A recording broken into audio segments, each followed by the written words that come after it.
Incidentally SHO Sultanpuri और उनकी team जो पेट्रोलिंग कर रही थी, उन्होंने भी सुल्तानपुरी के एरिया में एक टूटे हुए स्कूटी को रिकवर किया था, बट वहाँ पे कोई विटनेस नहीं था, ना ही कोई विक्टिम एक्सीडेंट में इंजर्ड कोई था। तो एज्यूम किया गया कि हो सकता है हॉस्पिटल चले गए हों। जब कंझावला से इन्फॉर्मेशन आई, देन वी कुड लिंक कि एक्सीडेंट में जो स्कूटी और जो विक्टिम थे वही महिला कंझावला के एरिया में ट्रेस हुई है।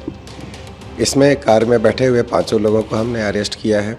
Initially for your information, fatal accident में 279 और 304A में केस दर्ज होता है and that's a bailable offence, जहाँ पे एक्यूज की थाने से ही बेल हो जाती है। बट इस केस में ना सिर्फ ड्राइवर बल्कि उनके साथ 4 लोग जो बैठे हुए थे, उनके खिलाफ हमने धारा 304 IPC इन्वोक की है, ना ही उनको बेल मिली है और हमारी कस्टडी में है वो, और आज उनको हम कोर्ट में प्रोड्यूस करेंगे and we will request the court for the police remand, जिसके साथ हम साइंटिफिकली और फॉरेंसिक तरीके से उनके प्रेजेंस में हम पूरे सीक्वेंस ऑफ इवेंट्स को, उनके रूट को इस्टेब्लिश कर पाएँ।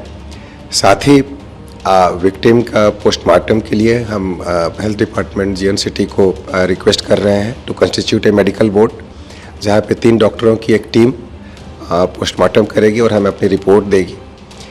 एक्सीडेंट, उसमें इन्वॉल्व व्हीकल्स और उससे एसोसिएटेड जो एविडेंस हैं, उसके लिए हमारी क्राइम टीम, साइंटिफिक टीम और जो फॉरेंसिक एक्सपर्ट्स हैं उनको भी हमने इन्वॉल्व किया हुआ है, जो कार को, स्कूटी को अच्छे से माइन्यूटली एग्जामिन करेंगे और जो भी एविडेंस कलेक्ट करते हैं, सीक्वेंस क्या रहा, किस तरह से मूवमेंट हुई, एक्सीडेंट कैसे हुआ, टचिंग पॉइंट्स क्या थे, आउटकम क्या रहा, उन सबको हम प्रोफेशनली इन्वेस्टिगेट कर रहे हैं। And this is a very unfortunate incident, लेकिन मैं ये बताना चाहूँगा कि हमने प्रोफेशनल तरीके से घटना के कुछ ही घंटों के अंदर ना सिर्फ सफ़ी एक्यूज्ड को अरेस्ट किया, सीक्वेंस ऑफ इवेंट्स को इस्टेब्लिश किया और जो एविडेंस में कलेक्ट करने थे एविडेंसेस, हमें with the help of our assisting team, legal consultants, forensic consultants, उनको इन्वॉल्व करके प्रोफेशनली हम इसको आगे ले जा रहे हैं। सर, शुरुआती जांच में क्या कुछ ऐसी भी बात सामने आई है कि पहले से कुछ लिंक था, प्री प्लान था, या सिर्फ एक्सीडेंट है? ये एक एक्सीडेंट है, क्योंकि हमारे इन्वेस्टिगेशन में कहीं से बात सामने नहीं आई है कि एक्यूज्ड या विक्टिम कभी एक दूसरे को जानते थे, और जो सीन ऑफ एक्सीडेंट है वहाँ पे भी कार और स्कूटी का आमने से आते जाते टक्कर हुआ आमने सामने, और उसके बाद स्कूटी वहाँ पे गिर गई, विक्टिम कार के नीचे आ गई और ड्रैग होते काफ़ी दूर तक गई। इसमें ये स्थिति भी आ रही थी कि ड्राइवर को पता क्यों नहीं चला कि विक्टिम ड्रैग हो रही है। उनकी दलील तो ये थी कि म्यूज़िक काफ़ी लाउड था, इसलिए उनको पता नहीं चल पाया, but we are not going by that theory. We are examining all aspects की डेलिबरेटली उन्होंने वहाँ से भागने के चक्कर में विक्टिम को ड्रैग किया। Accordingly we will investigate.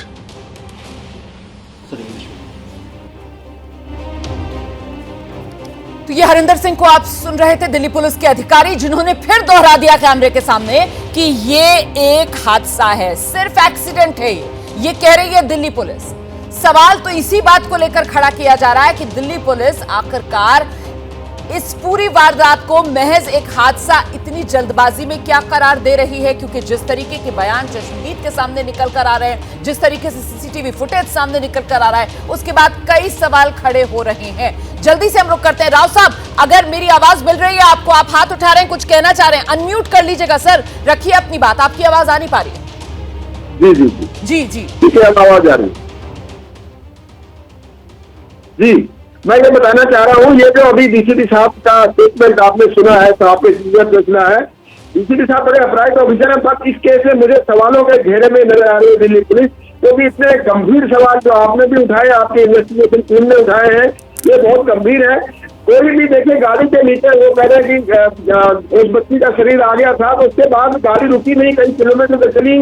कल मैंने आपके चैनल पे बताया था, मैंने कहा था 304A का सिंपल एक्सीडेंट का केस नहीं है, गैर कानूनी हत्या की धारा लगनी चाहिए। उसके बाद शायद आपके प्रेशर से या पब्लिक के प्रेशर के बाद इन्होंने 304 की धारा लगाई है।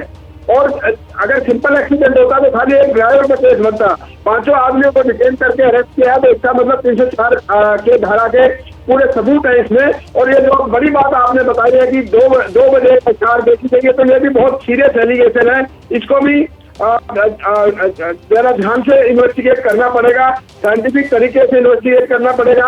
और बड़ी अजीब बात यह है कि पहले जो बता रहे थे कि सिंपल एक्सीडेंट है तो कोई गवाह क्यों नहीं था, तब बिना विटनेस के पुलिस इस नतीजे पर पहुंची है। ये बड़ा प्रीमेच्योर स्टेटमेंट मैं समझता हूं।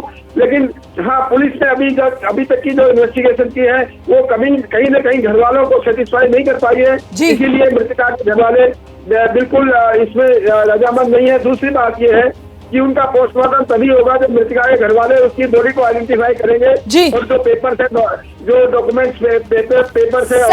सर आप जिसे दिल्ली पुलिस का अपरिपक्व इमेच्योर स्टेटमेंट बता रहे हैं, उसी को लेकर सवाल ये भी खड़ा किया जा सकता है कि साहब आखिरकार दिल्ली पुलिस इतनी जल्दबाजी में क्यों है? क्यों दिल्ली पुलिस इस पूरे मामले को एक हादसे के तौर पर करार देकर रफा दफा करने में जुटी है? क्योंकि परिवार की तरफ से आरोप ये लगाए जा रहे हैं कि उनकी बेटी के साथ कुछ गलत किया गया और दिल्ली पुलिस जो है बिना पोस्टमार्टम हुए, बिना पोस्टमार्टम रिपोर्ट सामने आए, यहां तक कह देती है कि नहीं, लड़की के साथ किसी तरीके का कोई सेक्सुअल असॉल्ट नहीं हुआ। क्यों इतनी जल्दबाजी में है दिल्ली पुलिस? किसको बचाना चाहती है दिल्ली पुलिस? और वो भी तब जब एक नया सीसीटीवी फुटेज सामने आ गया है रात 2 बजे का, जिसमें गाड़ी नजर आ रही है डिपर मारती हुई, और ये सीसीटीवी फुटेज लेकर आए हैं वरुण जैन।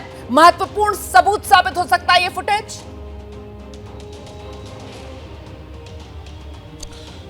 देखिए रुमाना, बिल्कुल बेहद महत्वपूर्ण है ये सीसीटीवी फुटेज। अपने आप में दिल्ली पुलिस की जांच को कटघरे में खड़ा करता है।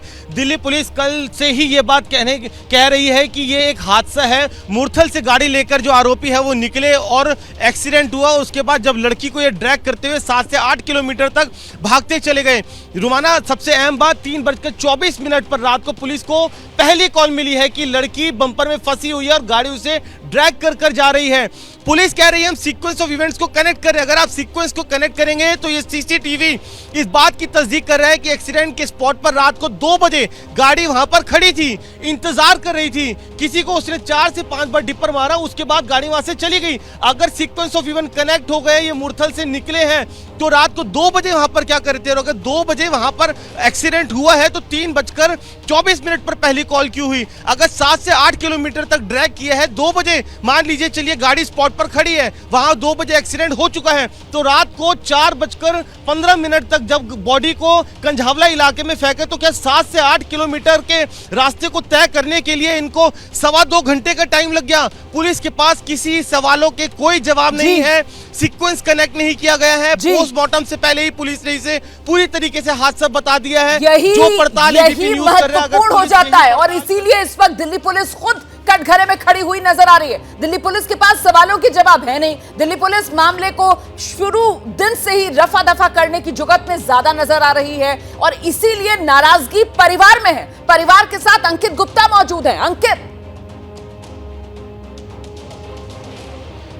जी, बिल्कुल नाराजगी है। और नाराजगी जब एबीपी न्यूज ने अभी इनको वो तस्वीरें दिखाई हैं, जो सीसीटीवी फुटेज अभी अपने दर्शकों को दिखाया है कि रात में 2 बजे गाड़ी सुनसान में खड़ी है, डिपर मार रही है।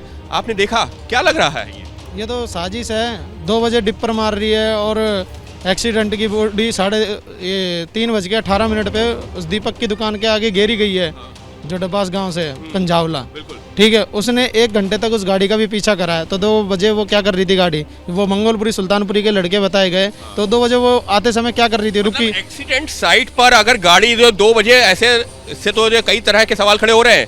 आप लोग भी वही सवाल उठा रहे हैं कि रात में 2 बजे वो गाड़ी वहां सुनसान में कर क्या रही थी? हाँ बिल्कुल, उन्हें इंतजार करा है अकेली लड़की का कि कोई भी लड़की आएगी, उसके साथ कुछ ना कुछ लड़की के साथ दुष्कर्म हुआ है। तो मतलब आप लोग जो शुरुआत से जो आरोप लगा रहे थे, अब ये जो सीसीटीवी फुटेज सामने आई है, ये आपके आरोपों को और जो है पुख्ता कर रही है। अब जो भी है आप दिखा रहे हो, जब तक पोस्टमार्टम रिपोर्ट नहीं आएगी, जब तक पोस्टमार्टम सही से नहीं होगा, और ये केस सीबीआई को सौंपा जाए। लेकिन अभी तो सीबीआई को सौंपने की मांग है, लेकिन अभी तो आपने जो डीसीपी साहब की भी बात सुनी, अभी जो एबीपी न्यूज सुना रहा था, क्या कहेंगे? डीसीपी साहब कह रहे हैं देखिए शुरुआती तौर पर एक्सीडेंट ही दिख रहा है। तो एक्सीडेंट तो जब होगा ना, जब पोस्टमार्टम की रिपोर्ट आएगी, ना कि पहले आप कैसे घोषित कर दोगे।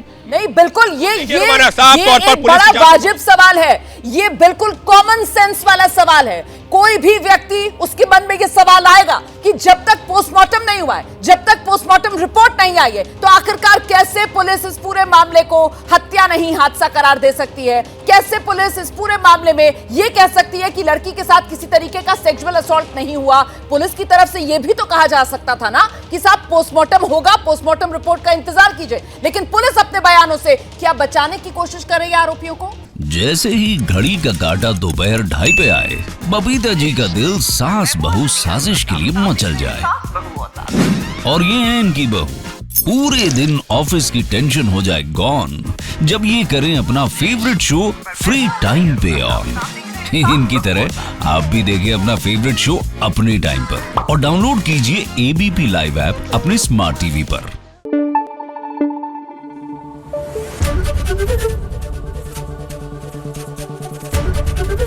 एबीपी न्यूज आपको रखे आगे।